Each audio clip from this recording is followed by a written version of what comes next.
He'll just there. make an Yep. illusion of the Boom. Hi, I was going There you back. go. Yep. Then I need to see that scene. And I need to see like about 25 minutes of him pretending to be. So since this is already off the rails, here's the scene that I wanted to see, and I still think.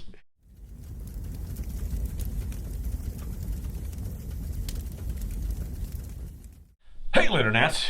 It's Paul. It's Matt. The Dork Lords. We are here talking about Spider-Man Far From Home. A little belatedly, but we're doing this. Yeah, why Got not? this thing. We're in there. Not talking about the Far From Home featuring Drew Barrymore about a serial killer in a trailer park. Don't mistake that. If you're here to see that movie, we're not going to be talking about that. That sounds good. All right, well, we are talking about that one apparently. Then, okay, no. All right, no. This is Spider-Man: Far From Home. One of the last MCU movies we're going to see for a little while. And in Phase 4. End of Phase 4, exactly. End of Phase 3, leading to Phase 4. I was like, wow, that was fast. Okay, yes, yes, we're now into Phase 4, starting now. Okay. So, we'll talk a little bit about different themes, what the future holds, all that kind of stuff. I give you the floor for a moment here, Paul. General thoughts. Spider-Man: Far From Home. I liked it less than I liked Homecoming, but the thing for me, I really think the Vulture and the relationship between that and Peter was was really solid. And this, there were elements that I liked about it, but not as much as Homecoming.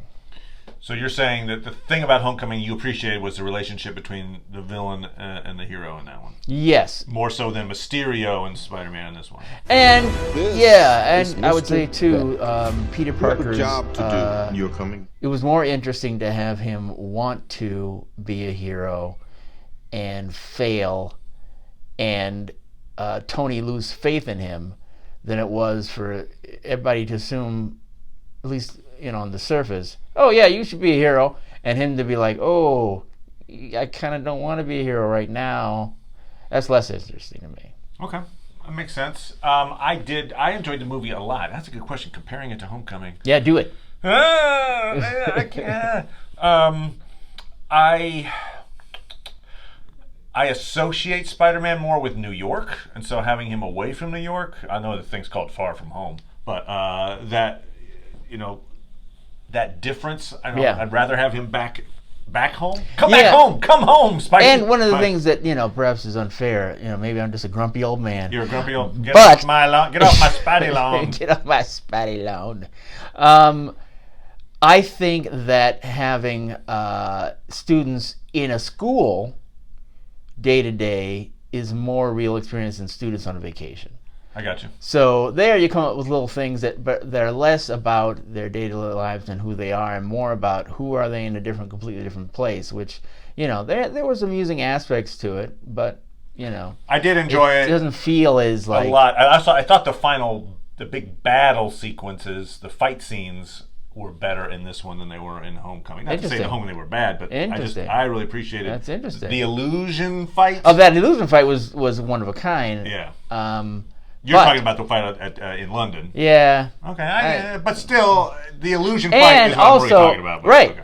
Yeah, and actually, and the Mysterio I'm fighting a water thing fight wasn't really much for Spider-Man at all. True. He was kind of like, doing that. Oh, my webs don't do anything. He was kind of just surviving, basically. Yeah. But whatever. There's some value to that, but also the sense, actiony wise. Well, the sense that, like, for instance, he's trying to hold up the tower. Yeah. Which is very, like that's a different kind of action. Yeah, it was right? I have this one small thing that's helping a few people. Feats of strength. He does the big thing, and then he gets all the credit. And I did this thing that really helped people, but nobody really noticed. I mean, because one thing that ends up being a sort of side thing in a battle where superheroes are involved, and it's like in a city, is all the things they do to protect other people. That's the side thing. People generally don't, wow, it was so good when the hero to protect things from people. No, they talk about the actual fight where someone gets thrown against a wall, or Hulk, leaps up and knocks something down or whatever. So, That's actually. I mean, I'm for gonna Spider-Man. I'm gonna make a little bit of a segue here, but it is related to Spider-Man. So, but your point is interesting to me in that I thought about this once upon a time. A common trope in say a cartoon or something where you got a villain and a hero is like the villain's like, I'm better than you because I have all of your powers and I get to be a jerk. Yeah. And it's like, and if you just look at it on the face, you're like, it's true. That guy has all the advantages. Well, the big advantage of being a hero who actually is not a jerk is that people side with you. Yes. You get a following. Yes. So when you have a situation like, for instance, in the one of the Tobey Maguire Spider-Man, I think it was Spider-Man 2, where the people support him. Like that's part of his powers in a way is I'm a nice guy. Yes. I'm protecting these people. They realize it and so are nice to me. And although sometimes that people on my side, they help me. In say Superman 2. When Zod appears to have really smashed a Hulk. Superman. Different movie. Hulk was in Superman 2. I could go back and watch that. It was the cut out. Also version. in Far From Home with Drew Barrymore. That's right. When he smashes Superman and the people are like, "Hey, we'll fight you," and they just blow them away. It's like, well, true. It's a numbers thing. But if you're just like two guys are on your side. Well, I mean, even like against Superman, or anybody with Superman's powers, a street full of people. I expect 500,000 of you to break yourselves upon Zod. All right, but point. It's an interesting thing of like, a lot of times, TV shows or even movies kind of eschew that thing of like, it pays to be a good person. Yeah. There's actually benefit to being a good person at times. And it seems like a lot of times like, well, he's got that horrible obstacle of being a good person. You kind of forget. But anyway, a little bit of a segue. I don't know if that's necessarily relevant to this. A little relevant maybe. But especially at the end when it's like, he's evil. Yeah. So yes, you've got Quentin Beck. Kind of interesting, most people, I think, maybe the vast majority of people watching don't know who Mysterio is? No, I was going to say, if they didn't know who Mysterio was per se, they knew he was the bad guy. And so you're watching it through a lens of, this villain is fooling Spider-Man, which is that's how I was watching it. Okay. Like, come on, Spider-Man. Come on, figure him out. As opposed to if you were just watching it as a neutral observer, you'd be like, he's the new Iron Man. Cool, and Spidey's got a new mentor? This is working out great. I think that's where a number of people came to it. Do you feel like so? I mean, maybe they knew that maybe they heard, but I think people coming in should not have heard about Mysterio. In the comments, let us know if you, you yourself, did you know Mysterio was a villain? Spoilers. I would guess that most of the people. But B, how do you feel like, what percentage? That watch us, because you're smart. Oh, that's a good point. I would, if I were to put a percentage on it, I'd go, pretty high. I think 72% of all people watching knew that Mysterio was a villain from the get-go. Right. But I could be wrong. I don't know. Who knows? I'm an expert at that, and I did a chart. So there is a different feel to that. If you were watching it with the sense of like, oh great, there's a new Iron Man, and he's going to mentor Spidey, and this is at a crucial time in Spidey's emotional development. I mean, maybe they you didn't know necessarily going in is if the person's going to be like, you know what, I suddenly went crazy. Like say Doc Ock was a nice guy at the beginning of the Spider-Man 2. Sure. But he went crazy. Yes, right. You see the origin story of, hey, I'm a nice guy, and then I become later jealous or injured or I go crazy. Right. Yeah, I got you. Okay. All right. Could have been pre-Mysterio. It wasn't pre-Mysterio. He was just Mysterio. Yes. Here's a question I've got. He says he's from an alternate dimension, multiverse. Except he's not. And he's not. He's also, we know that his backstory is he was a scientist working for Tony Stark until Tony's like, you're mentally unstable or emotionally unstable, one of the two, whatever. Unstable. Sure. You're fired. He worked on the barf technology, resented the fact that the barf technology was called barf technology, but I probably mainly resented Tony because Tony fired him, I would say. I mean, sure. I mean, just the fact that he put a crappy name on his invention, I don't think is enough to him go, and now I'm gonna but so my point being though is maybe though it's like You called it barf. I'm very mad. I'm going to yell at you. You're unstable. You're fired. It all came back to that damn name. If only you'd called it puke. So my question, though, is, okay, so Quentin Beck in our world, which is the same dude. It's not like we're dealing with two Quentins. We're dealing with one Quentin. That's right. There's one. Can't we... I mean, if Quentin Beck comes to me and says, I'm from another world, Quentin Beck, yes. I might consult this world's Quentin Beck just to kind of like verify. I don't know. Like, my point is, he has a huge footprint on this world already. I was a scientist for Tony Stark at Stark Industries. I created one of the most advanced hologram systems in the world. Then I was fired. Where are you now, Quentin Beck? I mean, I feel like, as opposed to just taking on face value, oh, this guy must be from another dimension. I'm sure I won't go ask this version of Quentin Beck what's up. I don't know. Right. Well, we have had this period where there's 5 years of nothing. So, who knows what happened to records in that time? Oh, look at you. All right. That's, a way they could get out of that. All right. It's like, obviously, a little background they check. did a That's bad job. And you laid at the feet of Talos. Which was like, oh, Nick Fury, why is he being so trusting and everything? But it wasn't. It wasn't Nick. Right. It was a so you unfortunately now had to think about it. You're Nick Fury. So okay, so in this world, right. someone comes to tell you, I'm from an alternate dimension. Okay. Now, if you're going to do a background check, it won't be about the person. It won't be about the person that you have. It'll be about the person that exists here in our Correct. world. So you can say, oh, he's somebody who worked for Tony Stark. He's a scientist. Do we need to? What else? We can't do a check on anything else because he's not from our dimension. I hear you. I'm just saying. So that's all. I would just So you verify he's a scientist. That's all you need. My thought is, maybe he got snapped away and never came back, or you never heard. They all came back. They came back. Damn it! I'm just thinking. I would verify. My first thought is, I see a guy, and he's like, "Hey, I'm from another universe." My very first thought would be, it's probably the dude from this world. And okay, so let's find that guy first. And what do we establish about what he can do? Is okay. Let's send somebody to California, say, because that's where all the tech things are there. Make an illusion of the. Boom. Hi, I was going. There you go. Yep. Then I need to see that scene. I need to see like about 25 minutes of him pretending to be. So since this is already off the rails, here's the scene that I wanted to see, and I still think they need to come up with something, and that is the scene where after Aunt May says, "What the fuck?" Okay. It's like at the end of Homecoming. Right. Okay. So we know that the next time we see Peter after What the Fuck is in Avengers Infinity War. And he's just on a bus, and then he goes into space and then he school bus, right. Blips away.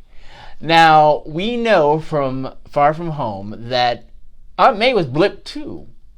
So exactly how she went from, Peter Parker saying, I'm worried about her freaking out, and how most people might react to, I'm a superhero, I'm a teenager, You're saying she didn't have any time to process that. Or we didn't see the reason why now she's like, oh, hey, whatever, you can dodge bullets, but you can't dodge this. Maybe you're not so good at doing this. Like, instead of just like, okay, I'll just accept it because apparently you can dodge bullets. So, it's... You wanted a scene between the WTF and the, hey, you work at my fundraiser. It shouldn't... some kind of a transition scene. I think it's a thankless job for Marissa Tomei to be in that role because there's not really much for her to do. First, it was just sort of like, pretend you don't know anything is going on and you're concerned about, Peter dating and, teaching him how to dance or whatever. But now she's supposed to, to know and support what he's doing. And, to the extent where, maybe now that Peter is the de facto Tony Stark, Maybe they can have a lair like in Spider-Verse, Into the Spider-Verse, where Aunt May works on his costumes. You're trying to find a way for her to fit into this. Yes. Well, yes. well, I mean, we could jump to that real quick. So the mid-credit sequence where we got J. Jonah Jameson outing Spider-Man as Peter Parker and that he's a villain who killed Mysterio. That's going to change a lot of the next movie. I mean, so let's presumably we're jumping into that for a second here. So okay, sure. Peter, villain. Everybody knows who he is. Secret identity, which he was the one guy kind of that had a secret identity, and that's gone now. Theoretically, right. Now, one argument could be, oh well, the guy who outed him is crazy conspiracy theorist website guy, so only a certain factional. That's the guy who told the story, right? The person who actually outed him is the crazy Mysterio, who's a criminal clearly, or at least clearly now anyway. So one argument would be, hey, S.H.I.E.L.D. will come in. They can back Peter's story majorly, and they'll just go, oh no, that's wrong, and they'll just solve the problem like that. I feel like narratively that's probably not what they're going to do. They show up and be like, oh yeah, we fixed the problem in 5 minutes between movies. It depends how much of that you want it to be. I mean, he actually has a fantasy that it'll all be a court case. It'll a giant courtroom drama. Yes. It'll be A Few Good Spider-Men is the name of the movie, and then you got to put home in there somewhere. It'll be Matt Murdock representing Peter Parker, and maybe it'll be Jennifer Walters representing the government. Perfect. And then there'll just be a courtroom, and at the very end it'll be like, not guilty, and then there'll be the crowd will go crazy, and then he'll come out, but he'll never actually wear the Spider-Man gear. No. He'll just be Peter Parker, and he'll embrace Aunt May. And then all the angry movie watchers is okay, they better have something in the credits here to make this worthwhile. And all it is like at the end, he's like, oh, the taste of freedom. I'll get a piece of pizza, please. And he's eating his first pizza as a free man. Yes. Blackout. I don't. No, that's probably not good. But I did imagine that perhaps he might turn himself in. There might be a court case. You could have a Daredevil tie in there, perhaps. But I agree that a court case is not where this thing's going. So, but turning himself in is an option, and then just having S.H.I.E.L.D. go, yeah, you're fine, and then it's just a public opinion thing. So it's not that he's.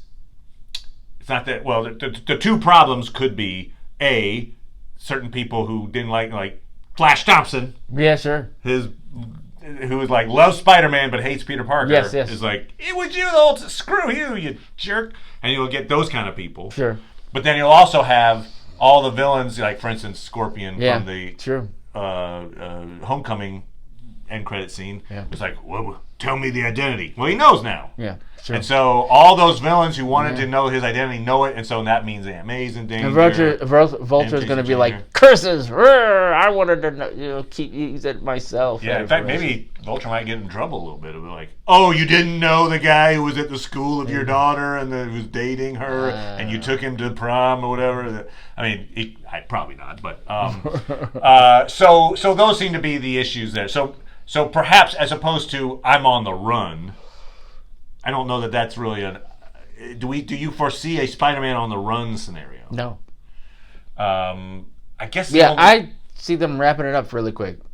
Man, I just don't. I feel like if you're dropping that bomb, you got to handle it. Because why would you be like?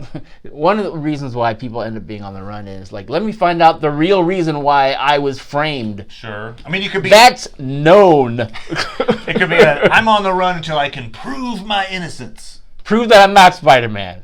Good luck. Or prove that I'm not the villain, right? Prove that it was Mysterio the whole time. Yeah. So then he really has to be alive. If part of this story has to be, we'll deal with the people. Let's go there. So, yeah, Mysterio, let's face it. On its face, it's just Mysterio being a dick. Yeah. If he filmed something setting up Spider-Man after he died, to what end? How does that even benefit him? It's just a completely dickish move for no real apparent reason. So my thought is this is part of a plan. There were plenty of ways that an illusionist can fake his death. they had the thing where Peter Billingsley is like downloading the footage, Sure. Which includes all the information about Mysterio onto the computer. Even if you do that, though, why would you have two movies with the same villain? Yeah, that's a good Why? point. Why would you do? Why? He probably won't. Why? Maybe he's part of a Sinister Six. Maybe he's part of a larger team. I was going to throw out this. This probably isn't likely either. But yeah, when we were just talking about, is he on the run or not? I was like, oh, well, if he's on the run, then you get hunted. So you have Kraven the Hunter. Yeah, but you would, haven't even introduced that guy or anything. But well, I guess nothing crazy to have a hunter there, but that's not why he was hunting. Yeah, I know. But it's like he's a lawman now. Yeah, Kraven the Bounty Hunter. There you go. Wow. Now we put a Boba Fett feel on it. Okay. I feel like Mysterio's story, that this was part of that story, and I do feel like in some way he returns. Maybe he returns. Since he's an illusionist, does he have to be Mysterio? He doesn't have to be. Maybe it's Quentin Beck is someone else. Like, pick new villain that you just want to throw in from the comics. Chameleon. Whoop! It's Quentin Beck. I don't know. Maybe not. I just forget that. I'm going to snip that out. No, I probably won't. I'll leave it in, but you can snip it out in your minds. So here, tell us what you feel like is the best episode 3, if we want to call it that, the third movie of Spider-Man. Where is this going? How, we've got this very odd, hanging thread right now, and where is that taking us? I found it interesting, just a little parallel, that the movie basically began and ended with like fake news-ish coverage of a horrible or an event. So in the beginning, it was the tribute. News. What was it? Fake news, but it's like news. It was like a crappy video, basically. News of Endgame and the people who fell with the snapping. What was the song? What was the song? I will always love you. Yeah. Which was hilarious, but yes, the fact that it's lamenting dead people is kind of like, oh wow, but I'm laughing. I shouldn't be. So it starts with that, and then it ends with, here's news footage of this terrible attack on London. I don't know. It seemed like it was an interesting framing device of like you're seeing people cover the events that had previously happened. Also, the fact that most of the movie is Peter trying to, I want to take a break. I just had this horrible thing happen to me, and I just want to take a vacation from. Yeah. Go to Europe and forget about stuff for a while. And at the end, the last scene we got is Nick Fury basically looking like he's taking a vacation. He's like a working vacation. He looks like he's on the beach. And then we see him in this giant Skrull ship. Yes, we do. But there's that sense of like the vacation theme plays into Nick. Oh, you be me on Earth while I go up into space. Yes. Anyway, just kind of an interesting parallel there as well. Okay. I also have the thought of if Nick has Talos and Maria Hill Soren, I think is her name. I gotta think that's not like an indefinite thing. Like, hey, me, Nick Fury, I'm gonna go up to space to start Sword or whatever they're going to do. Yeah. You just be me indefinitely. And I feel like he's going for a particular reason, and then while he's gone, for the 4 weeks I'm gone, you be me, and then I'll come back and just replace myself. I mean, I don't feel like the idea was like, you just be me forever on Earth. Oh, definitely don't think that. So I feel like this, whatever he's doing is, he's not just going to be out in space handling space things forever. He has a very specific target in mind. Like, I have to go do a thing. I don't know what that thing is, but anyway. Yeah, I mean, if it's Sword, that'd be interesting. There'd be a question of whether or not that's covert or not. So, I mean, it almost has to be in this case, because otherwise, why couldn't he just say, hey, I'm going to be gone for a while? Why does he have to put someone in his place? Right, but I mean, when he does whatever he's trying to do, if Sword is established, right, it shouldn't be just a one-time thing. We needed Sword, then we put the Sword away. It's probably going to be a continuing thing. So, you probably want people to know, okay, yeah, S.H.I.E.L.D. is doing stuff on Earth and out in space. And so then it doesn't matter where Nick Fury is, if he's here, if he's not here, whatever. Okay, he's out in space, that's fine. But you probably I would assume you want people to know that things are happening, especially since I guess the argument would be like, boy, Thanos was doing that crap and then he came here, just sort of like, we're going to go to Afghanistan and knock out those terror cells or whatever, So the idea is we're going to fight that stuff so it doesn't have to come to the Earth. So I presume, it's not going to be, just a one-off thing or whatever. I assume it's going to be, they'll have a greater understanding of what S.H.I.E.L.D. does, and it's going to involve what S.W.O.R.D. does.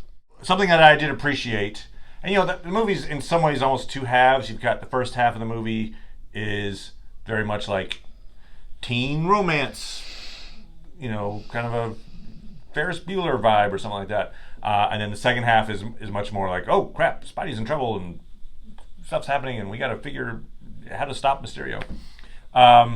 But so during the rom-com portion, there were some very funny beats, and I appreciate Mr. Harrington, Martin Starr, I think is his name.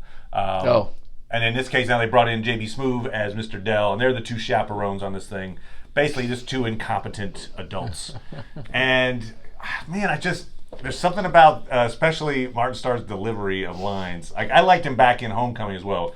The one where, what was it? It was, oh no, I hate losing losing a student on a school trip again. It was great. And then this one, it was like, oh no, the site's closed. Well, didn't you check the website? Oh, that's a good idea. Which, by the way, very relevant to me. When I was in high school, we did a school trip to Belgium, and Belgium was closed. Yes, because we went just in the off season, and so we had all these trips to these monuments, and more than one of them was closed for the season. And it was like, oh, we drove a bus here, and it's like, oh, get back on the bus, kids. So that was relevant to me, but also the bit where Mr. Harrington is checking in on the kids after the the attack on the city, and Nick Fury's in with the dart gun, but like try not to shoot everyone who walks in. But Mr. Harrington walks in with the thing of like, hey, just checking in to see if there's any anybody needs any emotional counseling.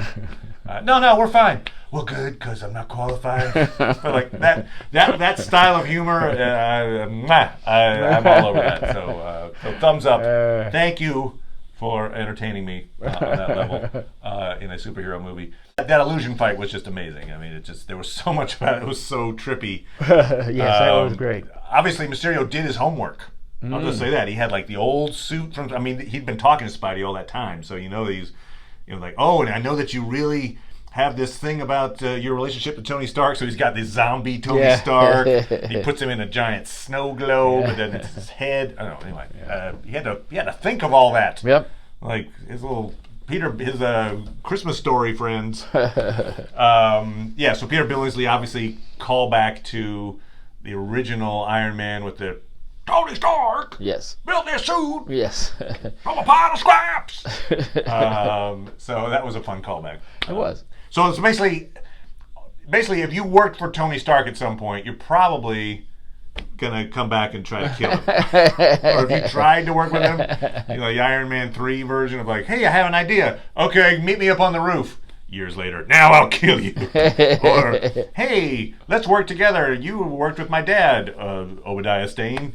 Yep, I will. Yep. Now I'll try to kill you. You'd think maybe they need to do some sort of long-term study on the effects of the arc generator to see if it drives people like crazy and want to kill. Whiplash. Your dad worked with my dad. I'll kill you now. Damn it. He brings a lot of problems with him. Let's put it that way. Yeah. I like the even dead, I'm the hero, the Edith. So the Edith glasses are the MacGuffin of this thing. It seems like that's the whole point, in a way, right? For Mysterio to make all these illusions so that he can get these glasses, which then Peter just hands to him. Yes. It was an odd scene. And, I begin to wonder if that's the reason why they were like so heavily wanting Spider-Man to be involved, right? Like, oh, can't you get this person to do it? Can't you get that person to do it? Spidey's the only person with those glasses. Right. At least he's supposed to have those glasses anyway. So maybe that was part of the plan and the reason why they were leaning so heavily on is that that's what Mysterio wanted. He was like, no, it's got to be Peter, and maybe he would say because he's a scientist like me and whatever, but to me, that would make sense. Obviously, you don't have so much time in the movie to say stuff, but or maybe also, it could be that he foresaw. Oh, look, that school's going on a trip to Europe at this time. I'll make disasters happen in Europe at that time. Hence, Spider-Man will be like the only guy in the area. It'd be much more likely that S.H.I.E.L.D. would call on him. I don't know, maybe. If he thought the rest of it through. Yeah. But so there's the scene where Peter gives him the glasses is in a bar. And then the bar ends up being a hologram, and there's that big, kind of an odd exposition scene, needed but maybe a little clunky, where he's like, and you did this, and you did that. But leading up to that, the moment that's confusing to me, as I was watching, I was like, you're being awfully cavalier, Peter Parker. Yes. Is they walk into a bar, Mysterio's dressed in his Mysterio gear without the helmet on, the fishbowl, and Spidey's in one of his outfits. I don't know if it's a stealth outfit or a Spidey outfit. Well, without the mask it wouldn't on. make sense for him to change into his Spider-Man outfit, so it probably would be his stealth. But whichever way, he had no mask on. And he's sitting with Mysterio having drinks in a public bar. Yes. And I'm like, I was like, are you worried at all about you would... No? Okay. Yeah, so that might turn out not to be a problem, but that might take a second viewing to see if actually is in those clothes. Yeah. He might just be in dark clothes. Yeah, he might have been Night Monkey. Or people thought, it's... Oh, that's what Night Monkey looks like. Yeah. No, I mean, if he's wearing the same clothes, then it's bad. But it's possible he's just wearing other clothes, and we just assumed he was in the same clothes. I don't know. Okay. But even that actually would be, what are you doing hanging out with Mysterio? right. Yeah. Having drinks. Although in the first movie though, he claimed to know Spider-Man, so. If they just said that, he's working with Tony Stark, or he's I working see what with you mean. that would be a way for him to sort of say, and maybe that's what he could have said all along. It's like, oh wow, my internship has come again. I have to be here and help them. Oh, yeah, and there's my buddy Spider-Man. Of course, he's here too. Maybe that's how he gets out of this being outed thing. Yeah, right. Well, sure, he thought I was Spider-Man, but I'm Spider-Man's friend. Yeah. Everybody knew that. I was just hanging out with him, and I'm basically Jimmy Olsen. Too bad Quentin's not around to contradict me. Here's my special watch that calls Spider-Man. So okay, the Peter Tingle, as it was called. I laughed at that. Sure. But that's a pretty important plot point here too, and I was a little confused by it. Are you? So when Aunt May throws the banana at him, yes, and it hits him, she's like, "Oh, I thought your Peter Tingle would go off." And sure. Don't call me that. Yeah.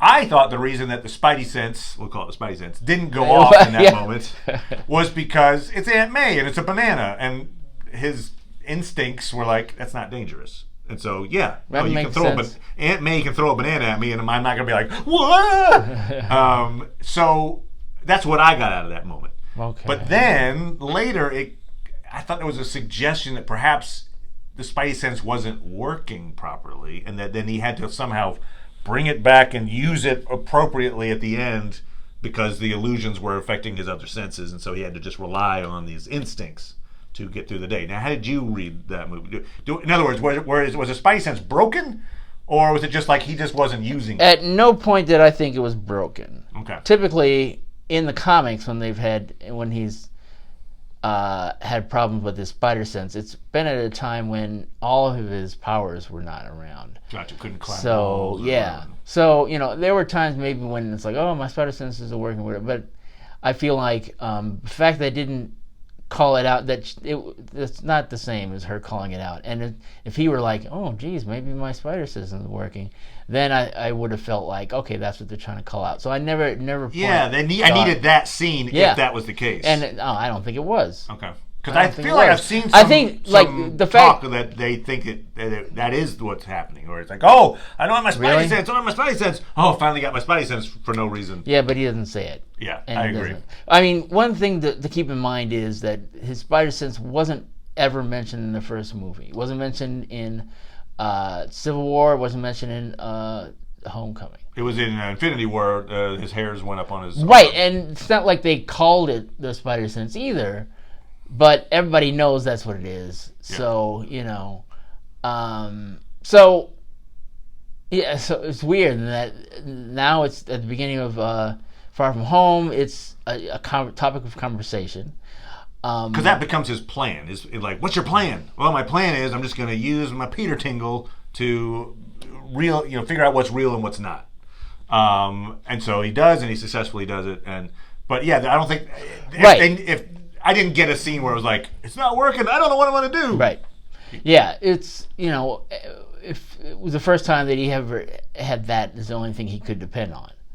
So, it's the only Spider sense was going to help him in that situation, which he'd never had before. And I think that's the only thing that's what I thought anyway. It's like, okay, I've never had to depend upon it in this way, so, that's why it's different. I found it interesting that the blip was called the blip. Because that suggests to me that it was named by the people that got blipped away. Right.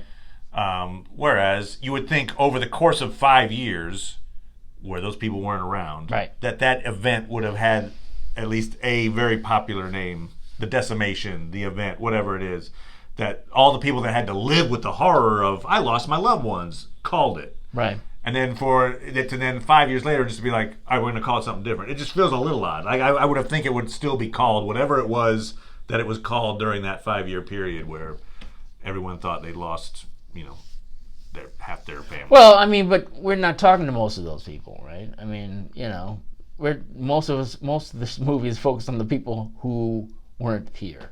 Right. So why would they ever call it anything that other people do? Like, oh, that's what you call... Well, I just was, from my perspective, I was gone for a few minutes, and now I'm back. It might have even been instantaneous. Right, yeah. What are you talking about? Yeah.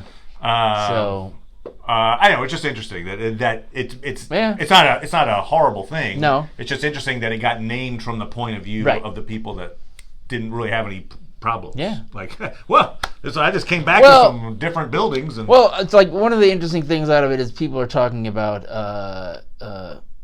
we looked up the stupid name before we started. Brad. So, Brad looks like he's in college, kind of. Right, so Brad was younger than them when the blip happened, when the snap happened, and then aged 5 years, and then they come back, and now he's a romantic rival to Peter. Right, now presumably, I guess he's just he's just a more robust young man than Peter is, and also maybe a year or two older now in terms of school. Maybe he's a senior or something. Sure. I've heard some people though who are thinking that he was a classmate of theirs and. Oh, I see. Just hit a growth and now spurt. he's still in class with them, which is goofy. Yeah, but he was younger. Yeah, he was younger, and now he's older. Yeah, so that's why he's like. So yeah, that's an interesting perspective where it's like, oh wow, this girl that I was older than me, and then she disappeared. Now she's back, and now it's my chance. So it kind of his desperate actions now kind of makes sense because it's sort of like maybe you don't need to sweat Mary Jane so hard to try to knock Peter Parker out of it. I mean, I did appreciate that MJ calls out Flash when Flash is trying to order a drink on the plane. She's like, "Oh, he blipped," because he has an ID that would suggest he's 21, but he's actually 16. Funny.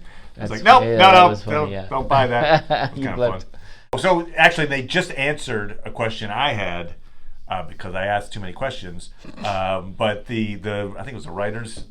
I just read a story about this. So this question has been answered. I thought for about a week and a half that they really didn't address the elephant in the room, which is when the blip was unblipped, so many people must have died. At all of your regional airports, there'd be just raining bodies from the sky. For instance, or people in elevators, or people walking across the street, or people that were once on a boat or in a submarine.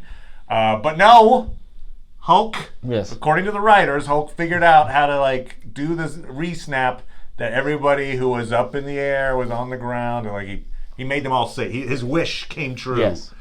Yeah, apparently maybe that's why he was so strained and he couldn't quite bring Black Widow back. Right, the one person. Like do that, and I can't. Yeah, he actually had to make individual wishes for each person. Yeah. So like he would several million wishes, and then he gets like, I forgot the one. Oh wait, unsnap, Black Widow. I can't remember her name now. Anyway, so that was very specific. Yeah. Well done, Hulk.